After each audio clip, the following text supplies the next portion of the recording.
I am Mary Sutton. I'm president of the board of directors of the Neenah Animal Shelter, and I would like to welcome you to the lobby. And this room is used for just about everything. Our staff works in here under these crowded conditions. It is used as a playroom for our dogs. The public will come in and through this door for adoptions, for surrenders, for dropping off donations, as you can see. So yeah, this little room is our multi-purpose room. This is where everything happens, all businesses conducted in this room, and it is just very crowded and outdated.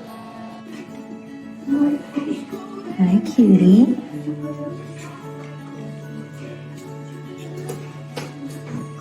Hi, sweetheart.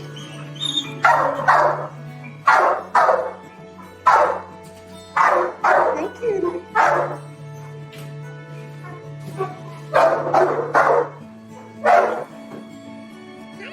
Hello. Is that your paw?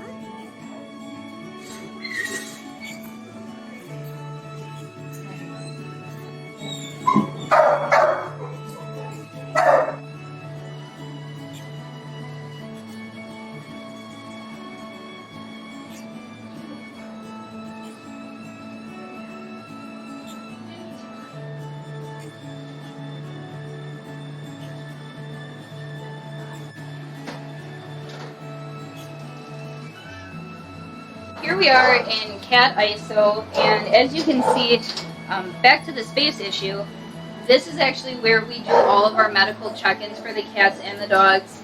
Literally just like this is we bring in the new dog and we have our little medical corner. It's usually a little more picked up than this, but you know, the dogs are actually in this room with the cats, so as we're trying to do their medical check-ins, their vaccines, their dewormers, they're distracted by the cats. The cats are getting stressed out because obviously we have dogs in this room.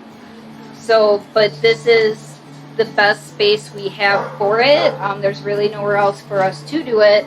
So even our medical table here, you know, it's a catch-all. So we just move stuff, get out what we need, clean it up.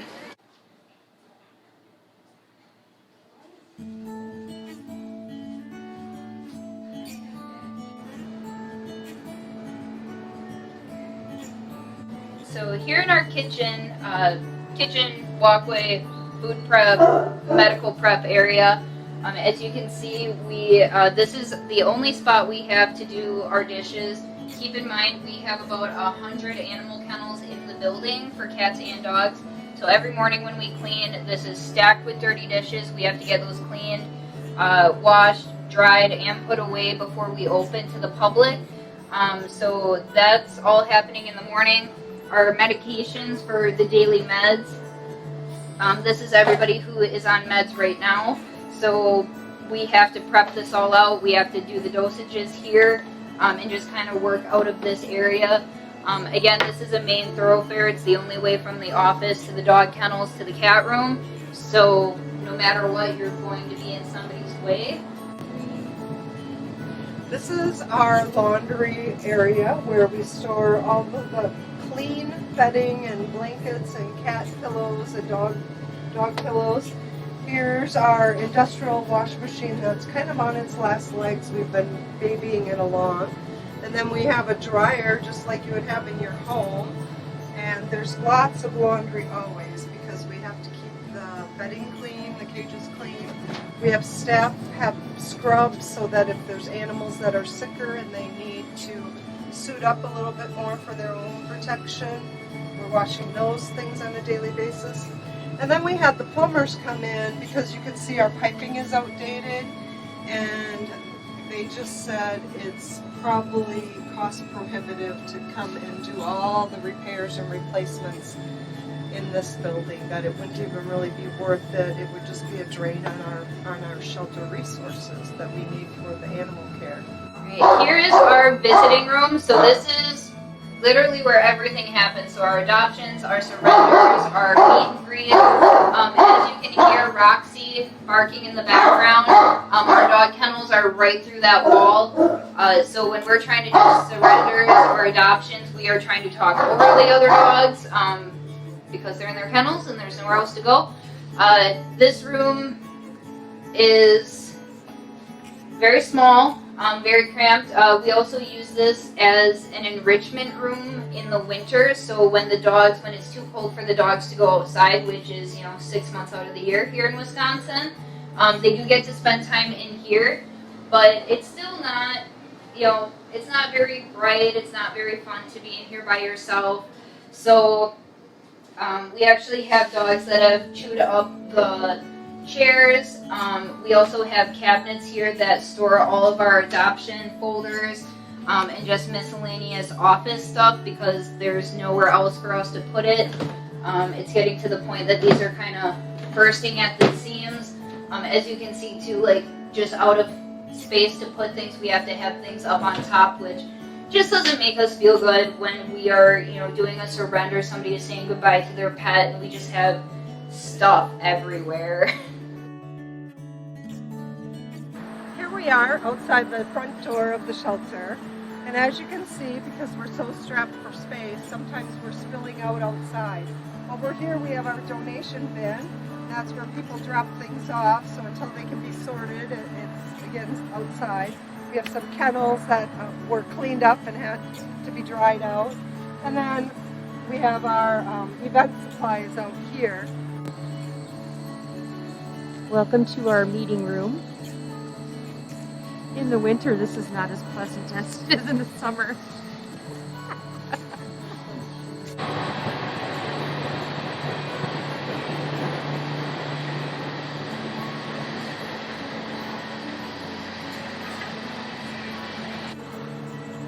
Chuck Wismer, and I've been a volunteer out here at the Neenah Animal Shelter for about 9 years.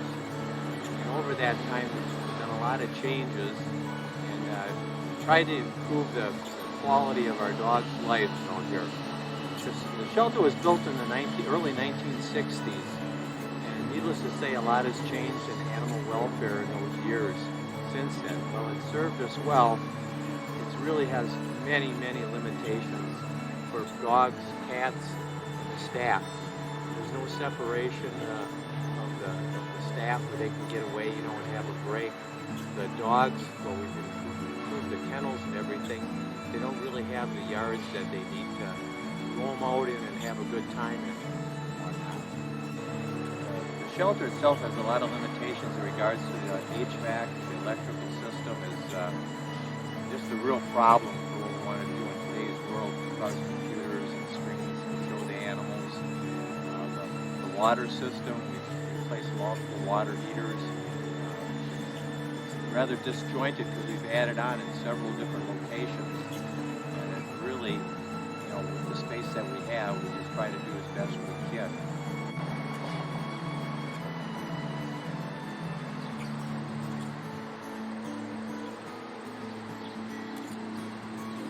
So many of you may not be aware that part of our property here at the current location is actually a pet cemetery. And we have several people have buried their beloved pets over the years.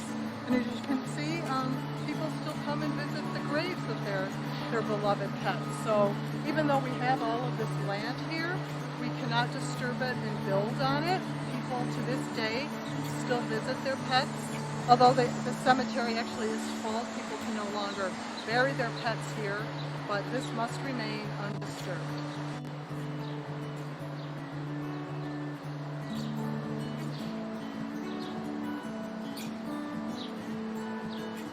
So this is our back play yard for our dogs, and as you can see, it just is not very large. We do our best so the dogs can come back here and play and run, but there isn't a lot of space. And the other thing people don't realize is how underwater this is in the spring and in the fall. It's not even usable because it floods back here, and it's just not even usable for the dogs. So it's really inadequate for them right now. Right now we're in our backyard that butts up against some of the kennels that we have, everything. And it's really a low-lying area. This is dramatically floods every spring and during the year. Anytime we get any kind of rain, it's just completely unusable that it has. The entire property is built on a floodplain, so not only in here does it flood, but also out in the cemetery area, floods out, everything. And it's just, it's not a very conducive location as far as the drainage that we have out here.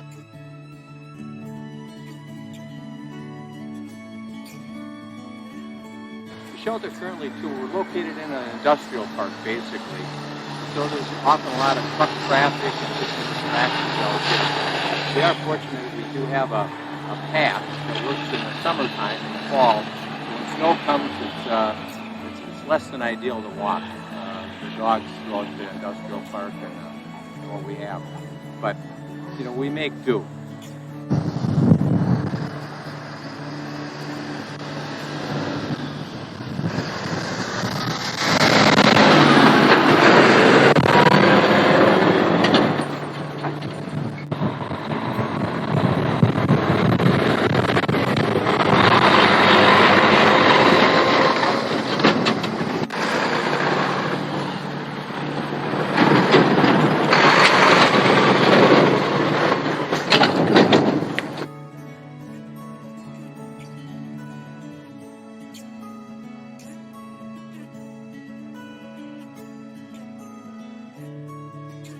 So right now we are in Alfred's kennel. So he came in as a stray a few days ago, and as you can see, he's very shy.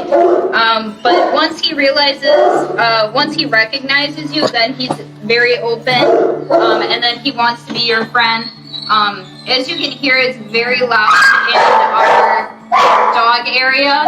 So with the new building, our hope would be that we could actually separate our little guys from our big ones. So the dog right across from him is actually 95 pounds, and then we have a 70-pound hound who is doing all the barking, and you can imagine how terrifying that is to a little 10-pounder like Alfred. Hi, sweetie. Hi, my name is Michael. I work at the animal shelter, and this is Boo Boo. We just got him yesterday, and we named him Boo Boo because you obviously can see he got a boo boo on his nose. He got hit by a car this past Wednesday, so just less than a week ago.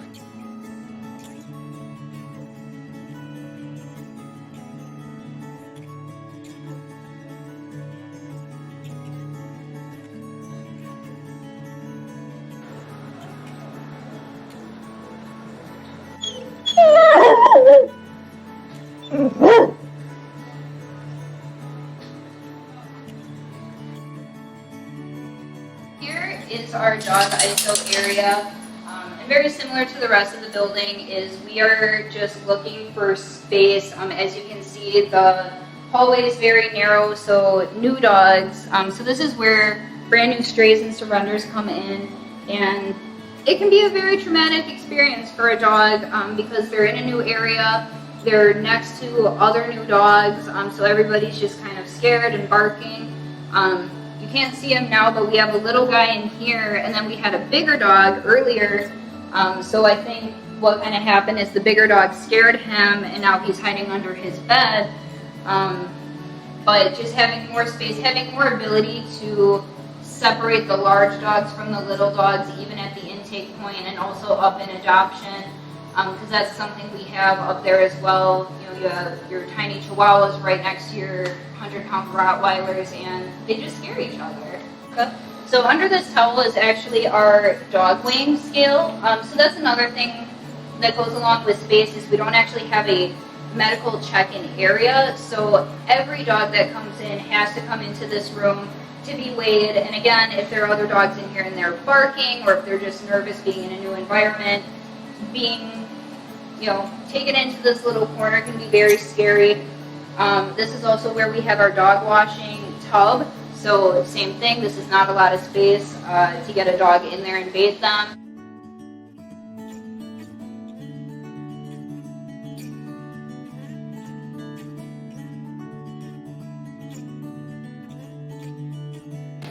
When animals come in, we never know what condition they're going to be in.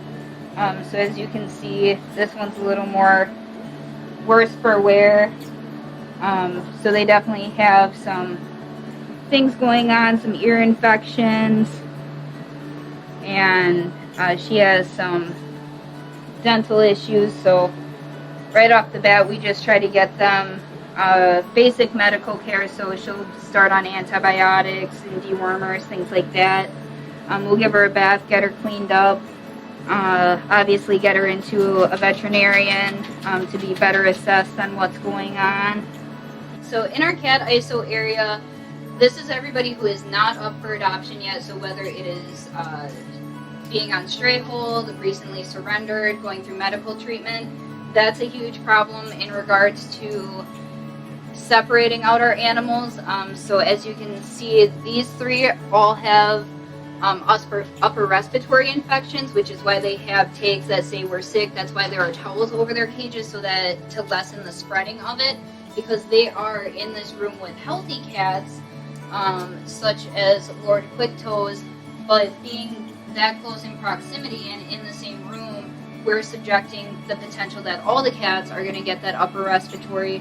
And same goes for fleas, ringworm, anything like that. So if we actually had room that we could put medical quarantines in one area and healthy, incomings in another, would just be amazing.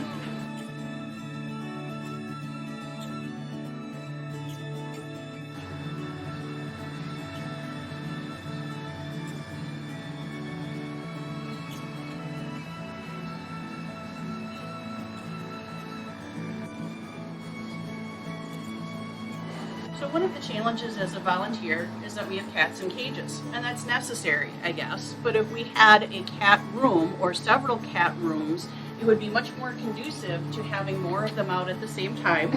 Hello, Sprankers. And the ability to socialize multiple cats and get them used to each other for multi-cat households when they're ready for adoption. So having that extra room, as you can see, we have all the cats who try to get out at least once a day for 20 minutes, but 20 minutes just isn't enough. One reason that we needed a bigger area, or new facility I should say, here at the Neenah Animal Shelter, is to make little kitties like Wolf here and have their own space. If he wanted to be an only cat and he didn't like other cats here, then he could have a larger space for himself, so we could get him to kind of open up a bit more, because there's a lot of cats in here right now. It's a little stressful for him. This is our boy, Smokey Husky. When he came to us, he was 14 years old. He came as a stray. This little man was just covered in fleas. Actually, the flea dirt was so thick on him that he had like a black strip all the way down his back. It was horrendous. He had to have like blood transfusions and whatever because they were just eating him alive. So we have nursed him back to health, and we're trying to find him. One of the biggest concerns here at the shelter is the heating and cooling. It's extremely hot in here in the summer. There's one air conditioner that sits on the floor, but it's not enough to cool this room. So it's uncomfortable for the cats primarily, but also for the volunteers and the staff. And then in the winter, it can become extremely cold in here, and the heating system does not cover it. And they've even sometimes had to cover the windows with blankets or towels to keep the warm air in. We could really use a new shelter. We could use more room. We could use the space when they get sick so that we could separate them better. We could use more room for when people want to come and visit and potentially adopt. What we have just is totally inadequate. This is Malika. She is about 2.5 years old. She has a special story because, so she was actually found as a stray, and she was invited into the home of the finders, and it turned out that she was pregnant, and they allowed her to stay with them until she had her kittens, and she could raise them, wean them. They were able to find homes for all of their kittens, but Malika, they just couldn't find anybody who wanted her. Probably a little bit to her age, and kittens are always popular. The biggest concern they had was she is FIV positive, and their local shelter wasn't exactly FIV cat friendly, So they actually reached out to us. So they drove her a couple hours just to bring her to us specifically because they knew that FIV doesn't really affect how we adopt them out. It doesn't need to affect how we house them. As long as they're happy and healthy, you know, they'll stay with us as long as it takes to find a home.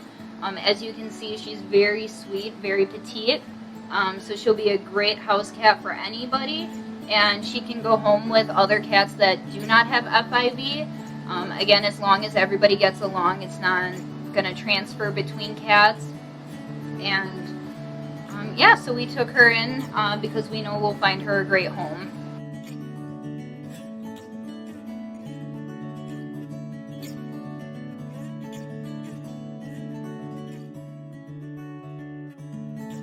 I think that we need a new shelter mainly because of space. We only have 13 dog kennels, and when people call to surrender their animals or we get strays coming in, a lot of times we have to deny them because we don't have the space. But it's really, you don't want to deny them. You want to be able to help them as best as you can and have the space to do that. And then as far as cats too, we have 2 rooms for cats, but only one of them we use for adoption, and it's full all the time. It's really cramped. A lot of times, like during the winter months, the cats will get sick because the airflow just isn't very good. And they're very close to each other, and it's really, really hard to keep them nice and healthy when it's such a cramped, small space. So just overall, a much bigger shelter would be extremely helpful. Shelter building does not provide enough space for anything. Sometimes there's not enough room in the cat room for all the cats who are up for adoption to be there. So they're sitting in the back. Often they're very crowded and we'll get a large influx of animals. And the same thing with the dogs. There's not enough room. There's no place for people to spend time with a dog, especially in the winter when it's too cold to be outside. And not enough room for storage, not enough office space.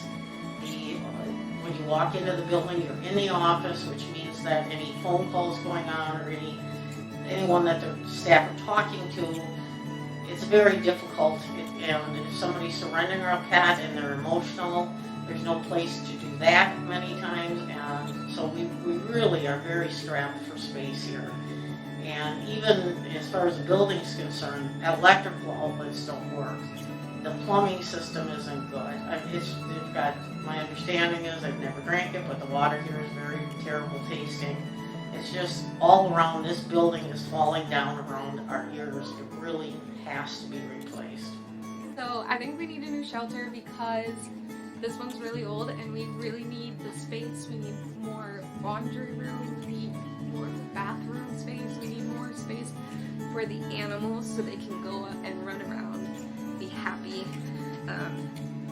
Being in a shelter isn't the best part of their lives, but when they have to be with us, we want it to be a good quality of life for them.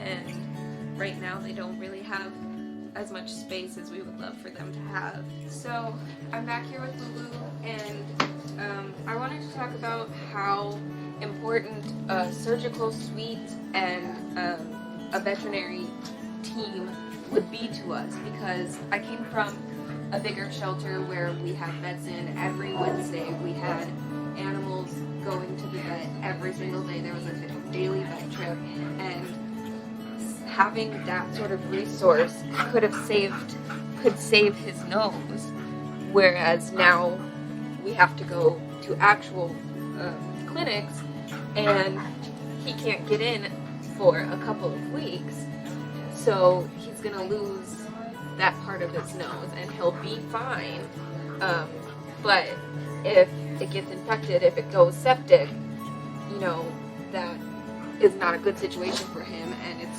we don't love having animals here, but we do love the animals that come in, and we care about them a lot. So anything that we can do so that they don't have to suffer, so they don't have to hurt while they're with us, is super important to us. It's the most important thing to us.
As a volunteer and board member at the Neenah Animal Shelter, I learned that it was a small shelter with a huge heart. Thanks to the people there, I want to share a story of 3 lives that they saved. The first one is my gentle giant, Oliver. Oliver sadly is no longer with us, but Oliver was a senior cat, which meant that he sometimes got overlooked. He was over 10 years old with skin conditions due to severe allergies, which meant that he had vet bills and he had special prescription food. He did get adopted, but unfortunately the cost to keep him was too much. Because the Neenah Animal Shelter has policies in place, the family knew that they could reach out, and the Neenah Animal Shelter welcomed Oliver back until he found his forever home with us. The second life is this one right next to me. This is Madison. Madison has used up most of her lives. She came to the Neenah Animal Shelter in August of 2011, and she was a very, very sick little thing. She was malnourished, she'd been injured as a stray, and it was really touch and go. But the Neenah Animal Shelter refused to give up on her, and they fought for her, and she proved that she's a little fighter too. As a volunteer, I got to know both of these, and when I had to leave my friends and my family at the animal shelter behind. But I couldn't leave Oliver, and I couldn't leave Madison.